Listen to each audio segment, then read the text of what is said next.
آج بیٹیاں بھی کہاں پڑھ رہی ہیں؟ حالانکہ جتنا پڑھ رہی وہ تو بیٹوں سے زیادہ پڑھ رہی، مبارکباد کے مستحق، لیکن پھر بھی ہماری طبیعت سیر نہیں ہو رہی ہے، اس لیے کہ اکثر نہیں پڑھ پا رہی ہے۔ وجہ اب اس کی کچھ وجوہات میں عرض کرتا ہوں۔ خو گڑے حمد سے تھوڑا سا گلا بھی سن لے، اس لیے کہ بیماری کا رونا روتے جائیں اور علاج نہ دے تو پھر۔ حضرت مفتی صاحب قبلہ نے کچھ اشارے دیے تھے اور ان کو صرف 15 منٹ کا ٹائم دیا گیا، اگر ان کے پاس اور ٹائم ہوتا تو وہ ضرور اس سے بہتر باتیں کرتے جو میں ان کی بات کو آگے بڑھا رہا ہوں۔ نمبر 1، پڑھاتے نہیں، اس کا نقصان کیا؟ بیٹیوں کو بھی نہیں پڑھا رہے، بیٹوں کو بھی نہیں سنتے، اور کچھ بیٹیاں پڑھنا بھی نہیں چاہتی، کچھ بیٹے بھی پڑھنا نہیں چاہتے۔ حالانکہ تعلیم کے معاملے میں بیٹوں سے زیادہ آگے بیٹیاں ہیں اور یہ خوشگوار ماحول ہے، لیکن بیٹیوں کے آگے بڑھنے میں ہمیں دکھ نہیں ہے، لیکن بیٹوں کے پیچھے رہ جانے میں ہمیں تکلیف ہے۔ وجہ اس کی یہ ہے، میں آپ سے کہتا ہوں، وجہ یہ ہے کہ بیٹیاں پڑھ رہی ہیں، چاہے 5% ہی پڑھ رہی ہے، وہ 5% پڑھ رہی ہے، آپ 2.5% پڑھ رہے ہو۔ اگر یہ سلسلہ آگے بڑھتا رہا، یہ بہت خوشی کی بات، اس میں اضافہ ہونا چاہیے، اسی لیے تو یہ محفل ہے، لیکن وہ 5% پڑھے گی اور آپ صرف 2.5% پڑھو گے تو کہیں نہ کہیں جا کر اس کا اتنا بڑا نقصان ہوگا کہ ہم اس کا اندازہ نہیں کر سکتے۔ میں کوئی مفکر نہیں، لیکن ایک بات آپ کے سامنے سنوں گا، اگر وہ 5% پڑھی لکھی لڑکیوں میں کوئی ڈاکٹر بن گئی، کوئی ٹیچر بن گئی، کوئی وکیل بن گئی، کوئی جج بن گئی، میں صرف مثال کے طور پہ کہہ رہا ہوں کہ شرعی حکم نہیں بیان کرتا، صرف ایک مثال پیش کرتا ہوں، وہ بہت پڑھ لکھ لی، ڈاکٹر بنی، پی ایچ ڈی کر لیا، یہ کر لیا، وہ پروفیسر بن گئی، یہ بن گئی، وہ بن گئی، جب وہ جوان ہوگی، پڑھ لکھ کر اور شادی کی منزل آئے گی تو وہ تو 5% میں ڈاکٹر بن گئی، انجینئر بن گئی، وکیل بن گئی، جج بن گئی، پروفیسر بن گئی، سائنسداں بن گئی، اور اب اس کے معیار کا رشتہ اس کو ڈھونڈنے کے لیے نکلے تو لڑکا تو پھلی بیچ رہا ہے، لڑکا تو آٹو چلا رہا ہے، لڑکا تو لون چلا رہا ہے، لڑکا تو صاف صفائی کر رہا ہے، لڑکا تو ہوٹل چلا رہا ہے، تو کیا کوئی ڈاکٹر لڑکی کسی ہوٹل چلانے یا ہوٹل میں کام کرنے والے کو اپنا شوہر بنائے؟ اب بتائیں نتیجہ کیا ہوگا؟ اس بات کو اگر آپ صرف سن کر مزہ لینے آئے ہیں تو میں معذرت کے ساتھ کہتا ہوں کہ شاید ایسی محفلیں ہونے ہی نہیں چاہیے۔ پہلے لوگ سیریل دیکھ کر مزے لیتے تھے، اب لوگ تقریریں سن کے مزے لیتے ہیں۔ کتنی اچھی تھی سیریل اور اس کی بس وہی جملہ، کتنی اچھی تھی تقریر، ہم نے کیا لیا؟ ہم نے کیا پوری زندگی داستان کربلا سنتے رہے، کتنی حسینیت پیدا ہے۔ 3 دن کے حسینی بننے والوں، 3 دن کے رسمی حسینی، کچھ اور لوگ تو بنتے ہیں، یہ اہل سنت کا مزاج نہیں ہے۔ کربلا جہد مسلسل کا نام ہے، کربلا تحریک کا نام ہے، کربلا ایک انقلاب کا نام ہے، کربلا ایک آفاقی انقلاب کا نام ہے، کربلا اس انقلاب کا نام ہے یا اس بہار کا نام ہے جس کے بعد کوئی خزاں نہیں ہے، کربلا اس جہد مسلسل کا نام ہے جس کے بعد کوئی جمود نہیں ہے، کربلا اس حرکت مسلسل کا نام ہے جس کے بعد پھر رکنا نہیں ہے، ٹھہرنا نہیں ہے۔ ہم نے کربلا سے سیکھا کیا؟ کچھ نہیں، رسومات اور صرف رسومات۔ اللہ کے بندو سنو، یہ 5% جو پڑھ رہی ہے، جب ان کو ان کے معیار کا رشتہ نہیں ملے گا تو پھر کہیں ایسا تو نہیں کہ یہ معیار کے چکر میں کسی اور کے ساتھ چلی جائے؟ پاسبل ہے، فتنہ ارتداد کا دروازہ اس سے بھی کھل سکتا ہے۔ تو یہ بات نہیں کہی جائے گی کہ اب انہیں پڑھنے نہ دو، میں تو یہ کہتا ہوں اگر یہ 5% پڑھ رہی ہے تو لڑکوں نے 10% پڑھنا چاہیے۔ ویسے بھی آپ کو ان سے ڈبل حصہ دیا گیا ہے، جب آپ کو حصہ ڈبل دیا گیا تو آپ کو محنت بھی ڈبل کرنی چاہیے۔ میں کہتا ہوں ارتداد کے یہ فتنے کی حقیقت کیا ہے میں اس کو نہیں جانتا، جتنا بتایا جا رہا ہے اتنا ہے بھی یا نہیں، یا صرف ہمیں رسوا کرنے کی کوشش کی جا رہی ہے؟ بلکہ میں تو یہ کہتا ہوں کہ ہر آئی ہوئی سوشل میڈیا کی بات پر تو اعتماد کرنا بھی نہیں چاہیے، جن کے کہنے پر ہم چاند کا آنا نہیں مانتے، ان کے کہنے پر بیٹیوں کا جانا کیسے مان سکتے ہیں؟ ہمیں تحقیق کرنا چاہیے، ہو سکتا ہے لیکن چند بھی اگر گئی ہیں تو ہمارے دکھ کی بات ہے، اور آگے پتہ نہیں کیا ہوگا، پرسنٹیج کیا ہوگا۔ اس لیے میں اپنے جوانوں سے کہتا ہوں، درد بھری باتیں کرنے والوں کی اتنی چلی گئی، اگر تمہارے دلوں میں اسلام کا درد ہے تو کم سے کم اپنی بیٹیوں کا ایمان بچانے کے لیے خود بھی پڑھو اور اپنی بیٹیوں کو بھی پڑھو، واہ واہ واہ سبحان اللہ، تاکہ آپ ان کے معیار کے مطابق جب اپنے آپ کو بنا سکو۔ اور اگر یہ صورتحال نہیں بدلی تو پھر بہت دردناک حالات پیدا ہو۔ اب بچے پڑھ کیوں نہیں رہے؟ بہت سے ماں باپ پڑھانا چاہتے ہیں، بچے پڑھتے ہیں، بعض جگہ تو ماں باپ ہی نہیں پڑھانا چاہتے، بعض جگہ بچے پڑھنا چاہتے ہیں، ماں باپ پڑھاتے نہیں۔ ایک بات آپ سے عرض کروں، کبھی کبھی وہ یہ کیوں نہیں پڑھ پاتے؟ لڑکیوں کے مقابلے میں لڑکے ایسا نہیں ہے کہ ذہین نہیں ہے۔ پہلی بات تو یہ ہے کہ ماہرین کا کہنا یہ ہے ماں کے پیٹ سے کوئی ذہین پیدا نہیں ہوتا، اور نہ ماں کے پیٹ سے کوئی کند ذہن پیدا ہوتا ہے۔ قدرت کی تقسیم سب کے لیے برابر ہے، بس انسان کا حال یہ ہے، اس کو یوں سمجھ لیں کہ ایک سائیکل آپ نے نئی لا کر کے رکھی ہے اور آپ نے اس کو 10 سال تک چلایا ہی نہیں ہے، جب آپ اس کو نکالیں گے تو شاید وہ نہیں چلے گی، جام ہو جائے گی، کیونکہ اس کا استعمال نہیں ہوا۔ اور ایک سائیکل جتنی چلتی رہے گی اتنی ہلکی رہے گی۔ اس کو یوں ہی قیاس کر لیجئے کہ دماغ جتنا استعمال ہوتا ہے اتنا زیادہ وہ تیز ہوتا ہے، اتنا زیادہ وہ کام کرتا ہے اور ماحول اس کو متاثر کرتا ہے۔ ورنہ قدرت کی تقسیم سب کے لیے برابر، قدرت کا سب کو نوازا ہے، بس اس کا استعمال لوگ۔ آپ سے پوچھتا ہوں، لوگ کہتے ہیں یار بدھو ہے میرا بیٹا پڑھتا نہیں، وہ بدھو ہے اور پھر اس کو یہ اسمارٹ موبائل چلانا کیسے آتا ہے؟ بلکہ حال یہ ہے میرے بھائی کہ 30 سال کا باپ جو فنکشن نہیں جانتا، 5 سال کا بچہ وہ فنکشن جانتا ہے، تو پھر یہ ان کو کیسے پتا؟ ابا کو بتاتا ہے اس میں یہ کرو تو وہ ہوگا، وہ کرو تو یہ حال ہے، اندازہ فرمائے۔ اور یہ بھی بات کہہ دوں مسلمانوں، جتنا ٹیلنٹ اللہ نے قرآن کے ماننے والوں کو دیا ہے اتنا کسی قوم کو نہیں دیا ہے۔ اس کی وجہ یہ ہے کہ جن کے دل کے رشتے اللہ کی زندہ کتاب سے جڑے ہوئے ہوں، جن کے دل کے رشتے زندہ رسول سے جڑے ہوئے ہوں، پھر ان کے ٹیلنٹ کے سامنے کس کا ٹیلنٹ ٹک سکتا ہے؟ لیکن اللہ اکبر اپنی صلاحیت کو جوؤں میں، شراب میں، نشے میں، اللہ اکبر لڑکیوں سے ناجائز تعلقات میں جو صرف کر دے وہ کیا پڑھیں گے لکھیں گے۔ آج کہیں شعوری اور کہیں لاشعوری طور پر نشے کو ہمارے جوانوں کے درمیان پروموٹ کیا جا رہا ہے۔ تم پڑھ نہ سکو، آگے بڑھ نہ سکو، نوجوان لڑکوں کے درمیان جو پڑھے لکھے ہیں ان کو نشے کا عادی بنایا جا رہا ہے۔ لوگ کہتے ہیں علماء اداروں کے مخالف ہے، کوئی عالم اداروں کا مخالف نہیں ہے، جو واقعی عالم ہوگا وہ کسی ادارے کا مخالف کیسے ہوگا؟ اداروں میں پھیلی ہوئی بدنظمیاں، جرائم، گناہ، بد اخلاقیاں، بد تہذیبیاں اس کے مخالف ہیں، اور ہم نے تو ہمیشہ اداروں کی تائید کی ہمارے بزرگوں نے، بلکہ واللہ کائنات کے سب سے پہلے یونیورسٹی کا تصور اگر کہیں پر ملا ہے تو وہ اسلام میں ملا۔ بے شک بے شک۔ اور آپ کو بتاؤں آج ہمارا ذوق یہ ہے، جو مالدار بنتا ہے وہ قیمتی کپڑے خریدتا ہے، جو مالدار بنتا ہے وہ قیمتی موبائل خریدتا ہے۔ منع نہیں کر رہا ہوں، میری بات کا مفہوم مخالف مت لینا، لیکن بات کپڑے خریدیں گے، جوتے خریدیں گے، موبائل خریدیں گے۔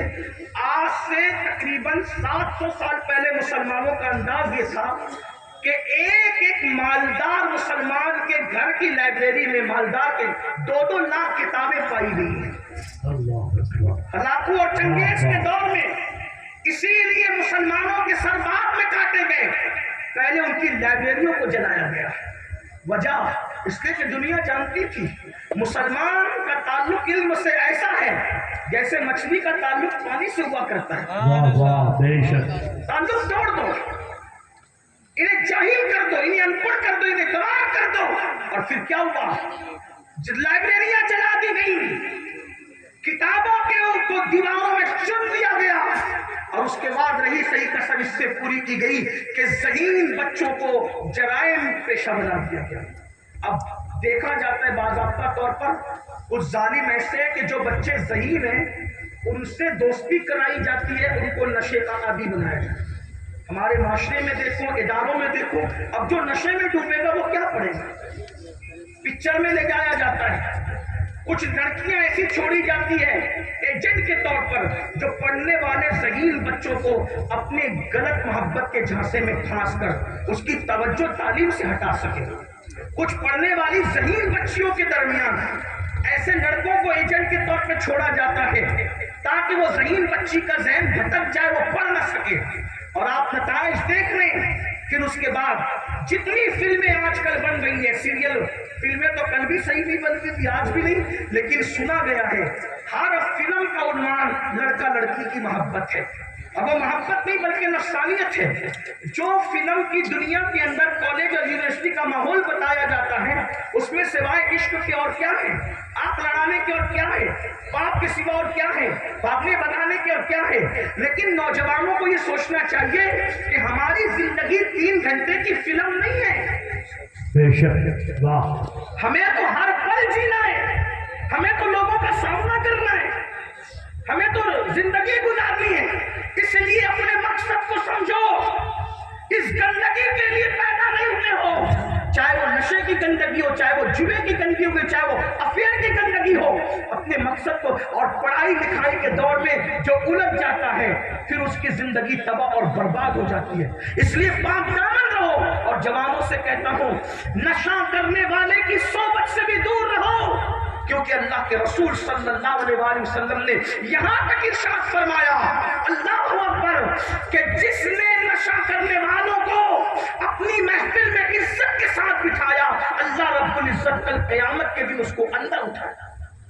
اللہ اکبر۔ نشہ کرنے والوں کی صحبت سے بھی بچو۔ حدیث پاک کا مفہوم ہے جس نے شراب کا صرف ایک گھونٹ پیا اور بغیر توبہ کے مر گیا، جب وہ قیامت کے دن اپنی قبر سے اٹھے گا یا تو اس کی شکل سور کی طرح ہوگی یا تو بندر کی طرح ہوگی۔ اللہ اکبر۔ میں اپنی بہنوں سے اور آپ سے بھی کہنا چاہتا ہوں، پڑھو اور اتنا پڑھو کہ پوری دنیا آپ کے پیچھے رہ جائے۔ آپ نے آگے بڑھنا ہے، لیکن دنیا کو پیچھے کرنے کے لیے ہمیں نہیں پڑھنا ہے، ہمیں آگے بڑھنے کے لیے پڑھنا ہے۔ تو نمبر 1، یہ گناہ اور جرائم بچوں کو پڑھنے نہیں دیتے، الجھایا جاتا ہے۔ نمبر 2، مالدار لوگ یہ سوچ کے نہیں پڑھاتے کہ کرائیں گے کیا، اچھا انسان بنانے کے لیے پڑھاؤ۔ نمبر 3، لوگ سمجھتے ہیں کہ غربت تعلیم کے حصول کے لیے رکاوٹ سد راہ ہے، لیکن میں آپ کو یہ بات بتاؤں، غربت کبھی بھی ترقی کی راہ میں رکاوٹ نہیں بنی۔ ہم جتنے بھی بڑے بڑے اپنے اکابرین کو دیکھتے ہیں، بظاہر ان سب کا تعلق غریب گھرانے، بظاہر کہہ رہا ہوں، آپ دیکھیں یہ جتنے لوگوں نے امت کو سہارا دیا ہے، امت کی کشتی کو سہارا دیا ہے، یہ سب بیوہ ماں کے یتیم بچے زیادہ تر نظر آئیں گے۔ نمبر 1، اٹھا لے سرکار غوث پاکی کی زندگی، بچپنے میں آپ یتیم ہو گئے تھے، جوانی میں آپ کی امی بیوہ ہو گئی تھی، اور ماں نے اپنے بیٹے کی کل رقم